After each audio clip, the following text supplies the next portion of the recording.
The Eclectic Writer presents The House That No One Built. Part 7. Click. Click. Serene opened her eyes and stared at the boombox. That's what they were called. The tape had finished playing, but the machine didn't want to stop. She groaned as she shifted and crawled over to it. She pressed the stop button and forced herself to her feet. She stood in place for a moment, trying to get her bearings. Where was she? Someone's house. But whose house? Half dazed and confused, she took one sloppy step after another to the doorway. The smell of lemon and pine struck her nose, like the cleaning stuff her mother used on the wood furniture. The smell opened her eyes and shocked her senses enough for her to remember where she was. Across the hall and through the open door of the bedroom, she could see out the windows. They were clean and clear. Serene ran to the window and looked outside. Everything looked normal. There was normal traffic, normal people walking, and even normal weather. What happened to the storm? She knew she had heard thunder before. Not wanting to miss her chance to escape the horrible joke of the house, she ran down the stairs and practically threw herself at the door. The door that wouldn't open. The door that was locked and without a key. The door that kept her inside. No, no, no, no! She slammed her palms against the door before turning and leaning against it. There has to be a way out. She straightened her back and marched towards the kitchen. If I can get out that way... She started for the door that led out back when her eyes caught sight of the note that was left on the butcher's table. She looked at it again and recognized the handwriting. It wasn't calligraphy, it was cursive. Something that hadn't been used in, ever. Her grandma made her practice as a kid. This was her writing. A torn-off note from her childhood, from part of the letter she wrote to her grandma. She tried to remember the rest of the letter. Her grandma was dying, and the doctor said she only had one more night, maybe two. Serene had written her a letter and put it under her grandma's arm at the hospital. She wanted her to remember her when she got to the other side.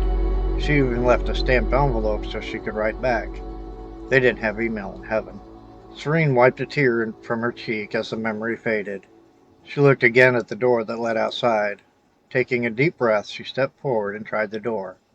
It opened. She stepped through the doorway and into the misty rain. Rain? It was sunny when she looked out the window upstairs. She looked up and all she could see was a gray sky. The clouds didn't even seem to be moving.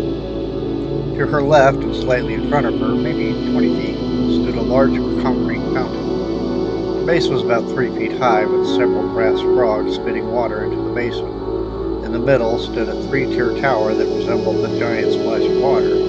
The top bubbled water out, then trickled down, filling each section before overflowing into the basin. To her right was a brick path that led to stairs, presumably an outside entrance to the basement. What was in front of her was what interested her, an ivy-covered lattice tunnel. The ivy was so thick that only a few drops of water fell to the ground. As she walked down the aisle, she noticed that there were a few white flowers mixed in with all the greenery. Near the end of the tunnel was a pool with an arched walkway over it. Beyond that, another building. Probably a pool room. She continued on, her mind getting lost in the fantasy of some childhood memory she never had. The building, she discovered, wasn't a pool room at all. To her left, as she faced the building, was another building. A garage, maybe? It didn't look inviting at all from where she stood. She opened the door in front of her and found a small apartment. Everything was immaculate. Beige carpet, clean but faded furniture. Exploring further, she could see the kitchen. It had all the amenities, but in a god-awful putrid degree. Even the bedroom and bathroom seemed to exist in another place and time. All in all, the small apartment was 3 times more inviting than the one she currently lived in. It even felt like it was almost twice the size. And no neighbors. Another bonus. She sat there on the couch and stared at the box television in front of her. There was something else she was supposed to be doing. Didn't she have to be somewhere? Why did she feel so at home all of a sudden? This has been The House That No One Built, Part 7. Tune in next week for Part 8.